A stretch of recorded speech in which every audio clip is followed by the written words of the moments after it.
People say, and they have been repeating this for ages, that you'll never know for sure whether your life is good or bad until it ends in death. That's the human way.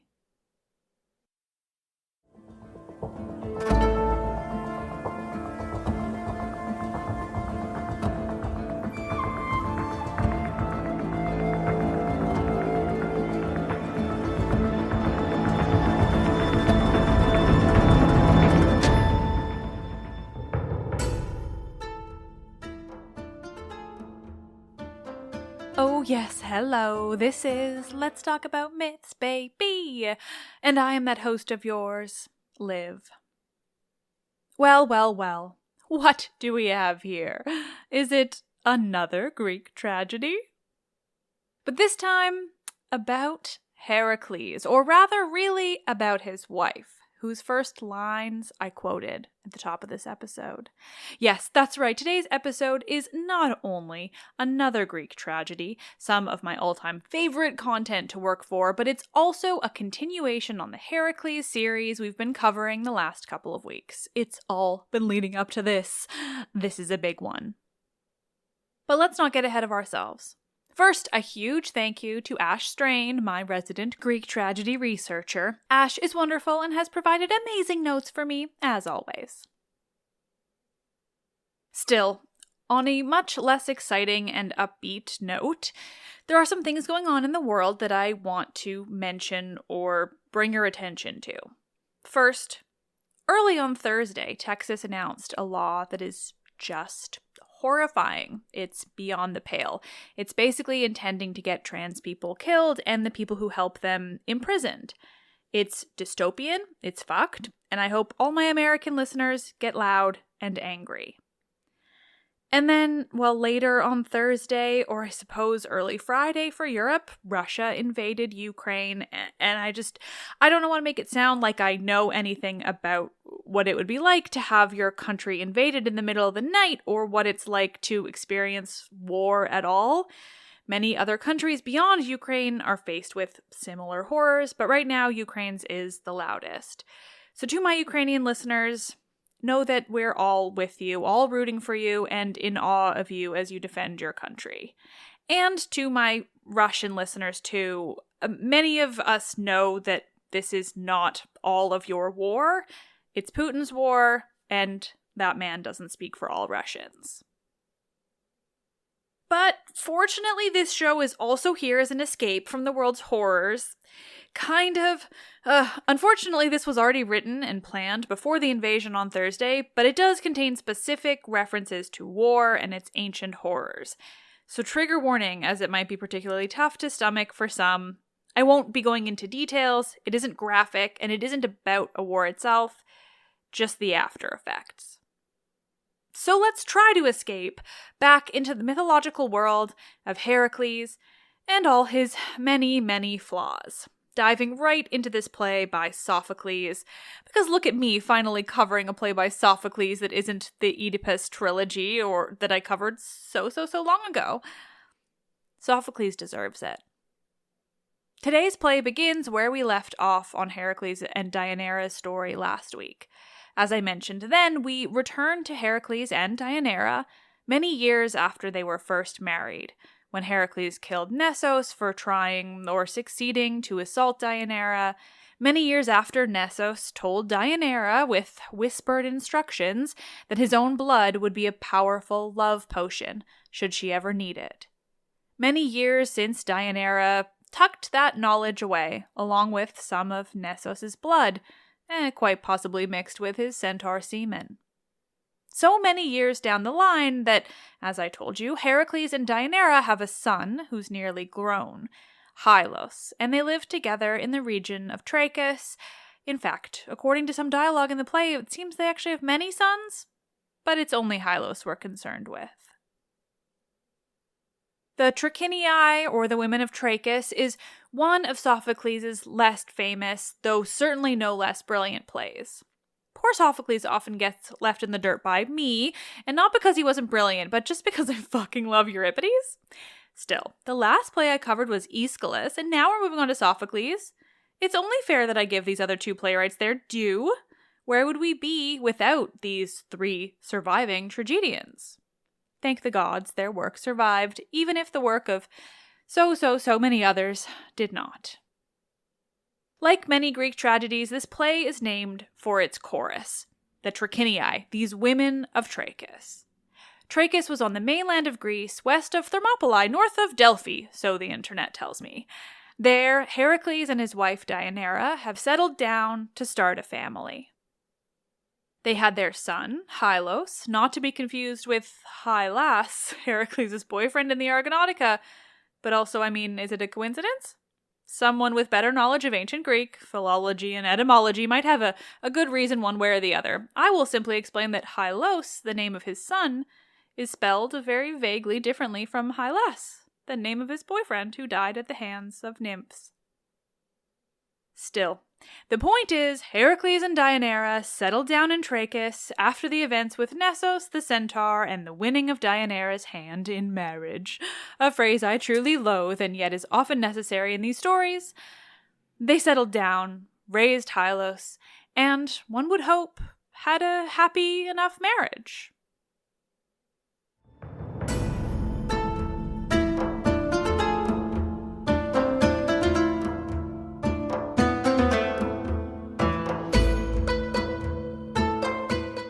This is episode 157, With a Husband Like Heracles, the Tragedy of Deianeira.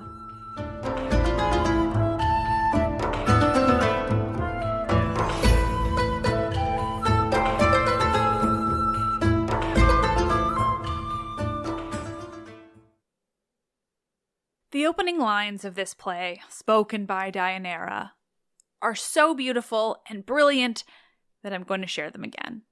Quote, "People say, and they have been repeating this for ages, that you'll never know for sure whether your life is good or bad until it ends in death. That's the human way." What a way to open the play, to set the scene, the tone, to say, hey, this is a fucking tragedy you're about to watch. There are no Aristophanean frogs to be found around here. Deianeira continues her opening monologue by explaining that while this may be true for many, it isn't true for her. She doesn't need her own death to tell her whether she's had a good or bad life. She knows already. She recounts why, from a very early age, she knew her life was going to be difficult. It's powerful and very much a statement on the lives of women then, though I can't say for sure Sophocles really intended it to be. She tells the audience about her experience being sought after by the river god Hercules. We get her own voice explaining how it went, how she felt about it in the moment. I wanted to make a point last week of not using Deianeira's words when discussing it, because so much of this play is about rehashing it through her voice, and that's so much more powerful once you already know the basics of the events. She says that, quote, "I was solicited by a river called Hercules. He came in 3 forms to ask for me from my father. He kept showing up as a bull, but at other times a snake, or he'd wear a man's belly and a bull's face. His beard was a dark tangle spurting out torrents of fresh water." Imagine there's a man trying to marry you. You don't get much of a say in the matter. It's down to your father's decision and whether this man can convince him. Except this man is sometimes a bull, sometimes a snake, or sometimes a man-bull. In the creepiest of ways. And you just have to deal. So, Deianeira says, she prayed for death rather than marriage to Hercules. But then, Heracles arrived. He was famous and exciting, and he defeated this river. Deianeira would marry him instead. She says that she doesn't know how he defeated the river. She was too afraid to watch it happen. Only that, quote, "I was terror-stricken. I was afraid that my beauty would someday be a source of pain." But of course, Deianeira isn't telling the audience that after she married Heracles, everything got better. No, she's explaining how she's always known that her life is, in a word, shit. She explains that from the moment she married Heracles, things have been tough. She was afraid, always for him and of him. There was constant anxiety and pain that would overtake her one night and be gone the next, only to return once more. She lived in a constant state of worry, whether this is because she loves him and worries for him, or is concerned for what he's doing when he's not with her, which we'll get to. We just learn how she feels, and she doesn't feel good. Heracles is gone. He's not there with her in Trachis, where they've been living as guests of others because of Heracles' murder of Iphitus. She's living there, caught in a sort of lifelong limbo. Meanwhile, she has no idea where her husband is. He left, for some reason or another, and he hasn't come back. He hasn't come back, and she has no idea where he is. So she just lives like that. In between everything, wondering if her husband is alive or dead, whether he's coming home to her or has found someone else. She just has no idea what's going on. Quote, "We have been here in Trachis, uprooted, staying as guests of a foreigner, while he is living no one knows where. All I know is the pain that he hit me with when he went away."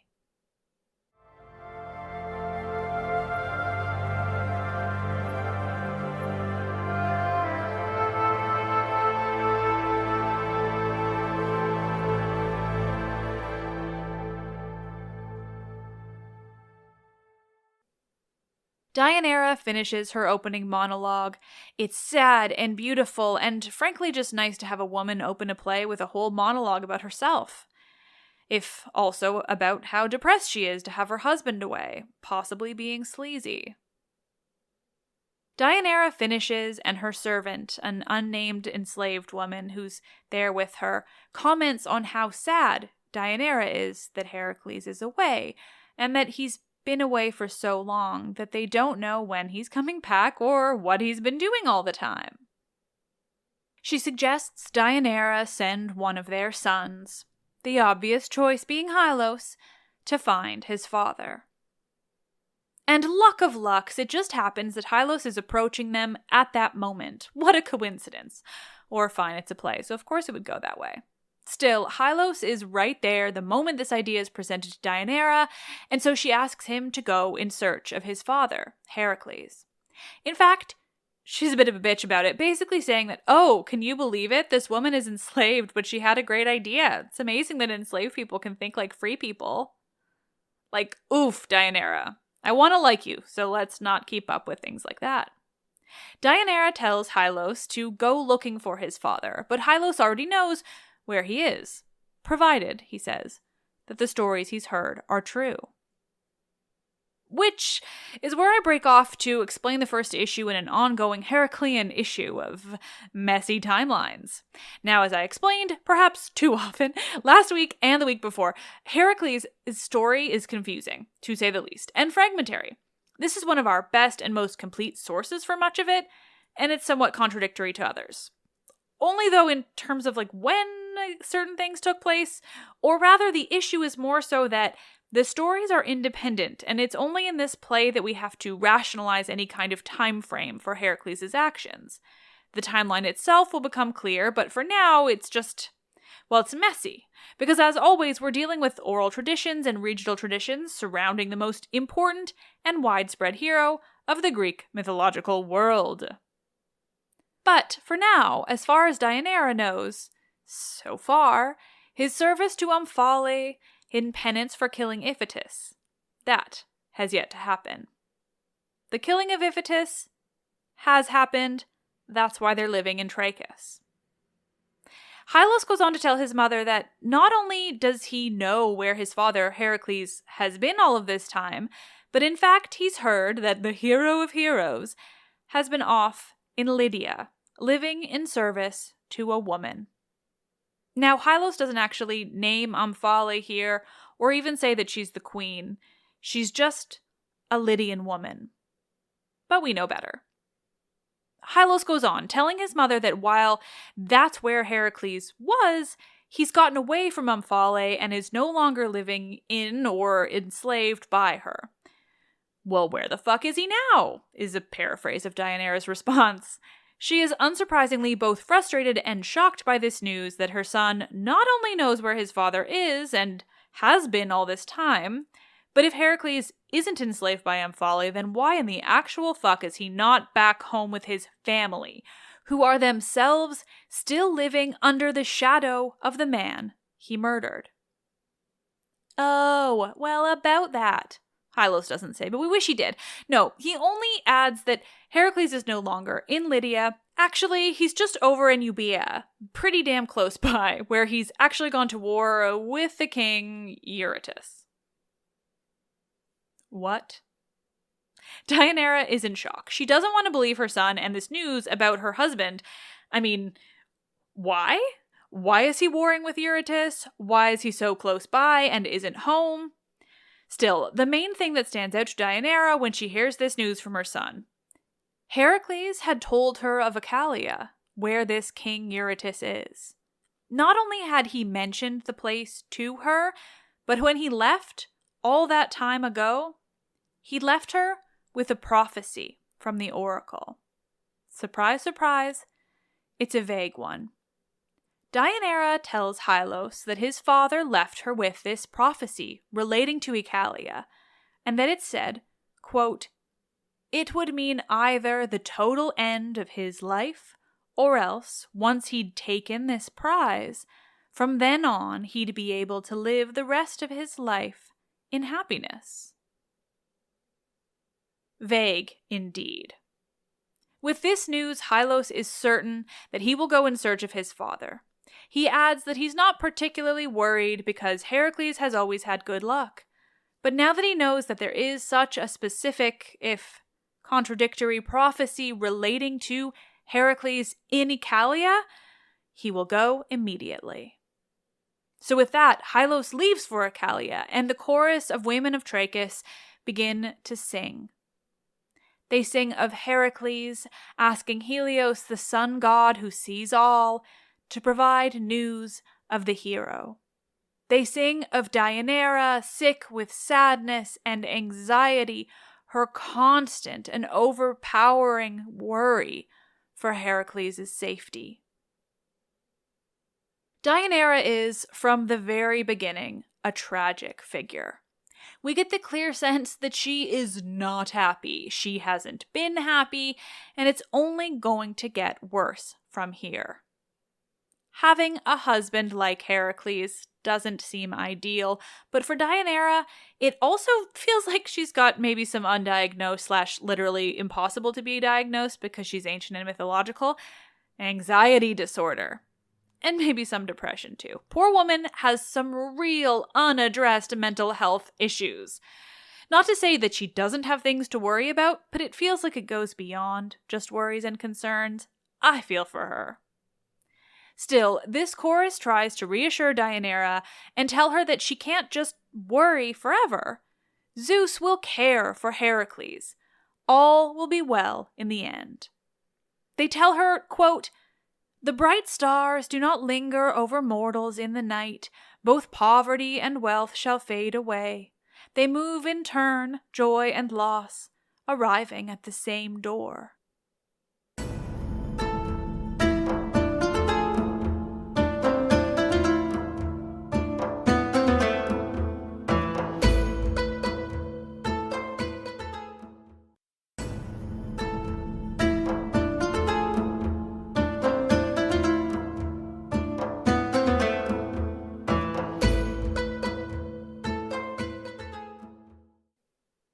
Why do I ever think that I can tell plays briefly? I did this lead up to Heracles episodes and everything. Anyway, we're 150 lines into this play. Let's keep going. Once the chorus of women has tried to reassure Deianeira to alleviate her concerns over her and her husband's fates, she explains to them why exactly she finds this time so much more worrying. And she provides some insights into life as a mythological woman or a woman in general. It's so real. She says, quote, "A young and tender thing grows in its own space, a space as tender as itself, where neither heat of sun nor rain nor wind beats it down. There it rises joyfully, its life untroubled, up to a point. Once a girl is called a wife, she gets her share of worry in the night. She is fearful for her man or for her children. Then she'd understand. And with her own life in mind, she'd appreciate the weight of trouble that I bear." Heracles had left Deianeira before to complete labors, to do his varied Heraclean tasks, and he'd never troubled himself much with it. He'd never worried her or was worried himself. He always knew he'd slither out of trouble, solve his problems one way or another, and find his way back to Deianeira before long. But this time, Deianeira says, when he left her with these prophecies, as well as details on how she would live without him, how much of his property she should have, what land. And then he told her very specifically, quote, "He specified a time, wait 3 months and 1 year of his life after he left this land. Then he was due to die at precisely that time, unless he had slipped past the end of the term, in which case he'd live the rest of his life in comfort." So vague, so confusing. She adds that Heracles knows so much because long ago he'd spoken with the oracle at Dodona, who had told him all he needed to know. "This is why I'm so much more worried," Deianeira says. "This is why I can't let it go." She finishes by saying, quote, "That's why I keep leaping up from a pleasant sleep. I am tormented by fears. Will I have to stay on after the best man of all has died? Be left behind?" I am quoting too often and have barely gotten into this play, but it's so good. Deianeira is so great. I love Greek tragedy. The chorus shushes Deianeira at that moment. There's a man approaching them, a messenger, and he's bringing good news. The man reaches Deianeira and the chorus, and he tells them that Heracles is alive, that he's won his battle, and he's bringing his winnings home with him right now. In fact, the messenger and many others so far in this play refer to Heracles as Alcmene's son rather than Zeus's. Ash noted this in their notes, and I think it's interesting too. I think often the heroes are referred to in this way. I don't know if it's to remind people of their mortality, referring to the mortal mothers rather than the god fathers. But still, it's nice. Good for Alcmene. Deianeira hears this news, and she wants to be happy, but she isn't ready. "Where did you hear this from?" she asks the messenger. "Was it a foreigner who told you?"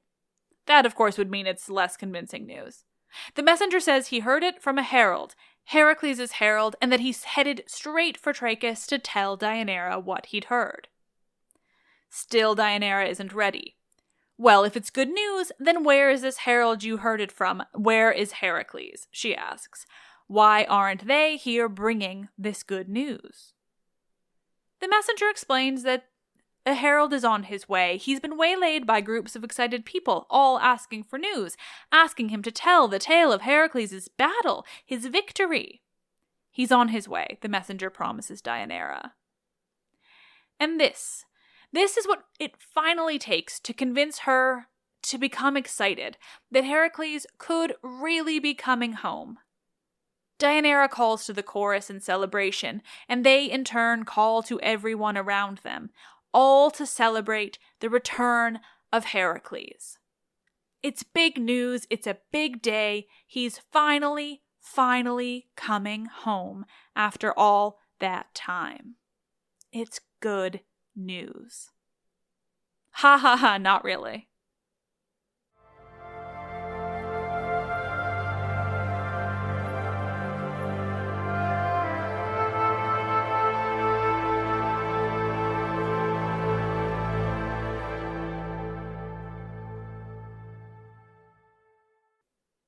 Finally, the herald himself arrives. He arrives while the chorus is singing their happy song, their praise. They're almost Bacchic with their happiness, driven to dance. But while they dance and sing with excitement, the herald arrives, and he doesn't arrive alone.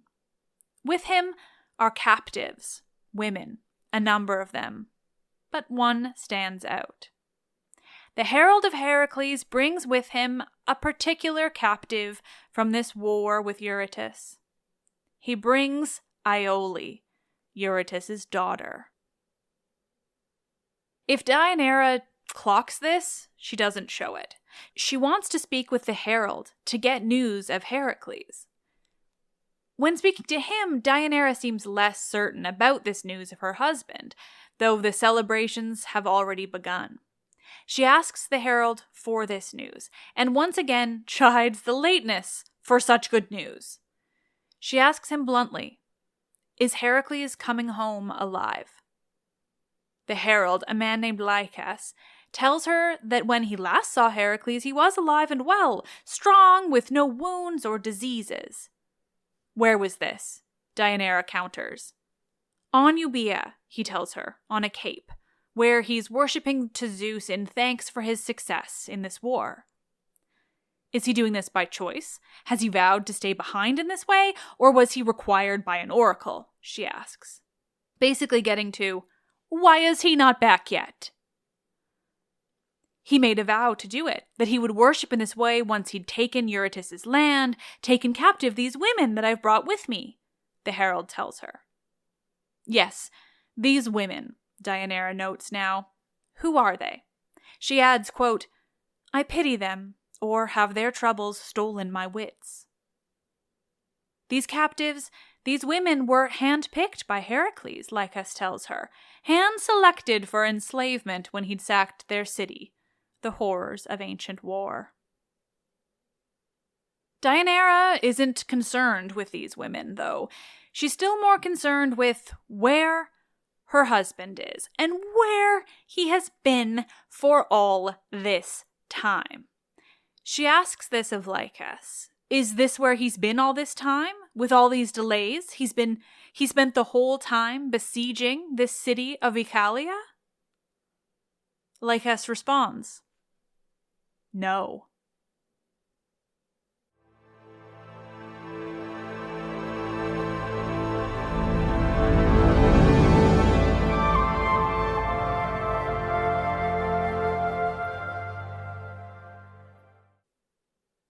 Nerds, thank you. As always, with these tragedies, I'm working off a number of different translations. It's how I get around not knowing ancient Greek, though that is a travesty.